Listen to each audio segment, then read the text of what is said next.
موشک ضد زره جاولین، سلاحی که خیلی‌ها معتقدن نقش بزرگی در کند کردن پیشروی نیروهای روسی تو اوکراین داشته.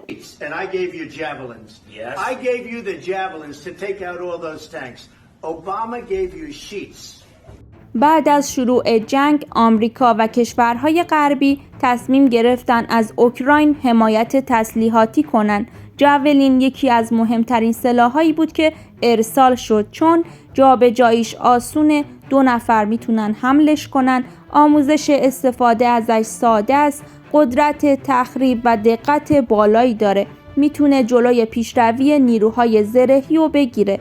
به همین خاطر بعضی‌ها به جاولین لقب گیم چنجر یا تغییر دهنده بازی رو دادن. بسیاری از نیروهای اوکراین گفتن کار با جاولین ساده است، اعتماد به نفس زیادی میده و بازدارندگی بالایی ایجاد میکنه.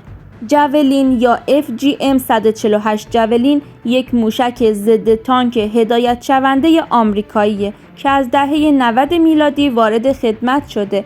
اما چیزی که این سلاح رو از بقیه متفاوت میکنه سیستم هدایت هوشمند و نحوه حمله خاصشه.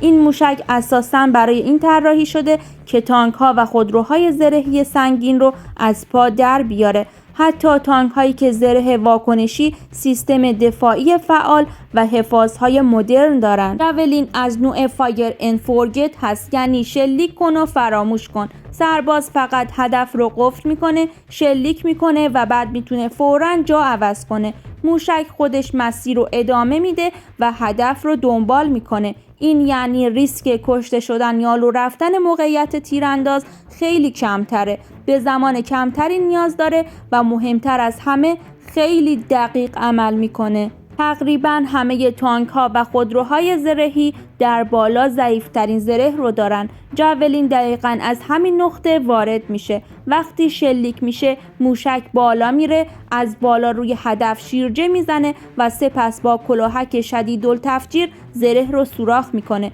این ویژگی باعث شد در جنگ اوکراین تانک های روسی حتی مدل های سنگین آسیب پذیر بشن. جاولین فقط یک موشک نیست، ترکیبی از تکنولوژی هوشمند، طراحی حساب شده و قدرت تخریب بالاست. این سلاح یکی از نمادهای جنگ مدرن و یکی از مهمترین کمک‌های نظامی آمریکا به اوکراین بود.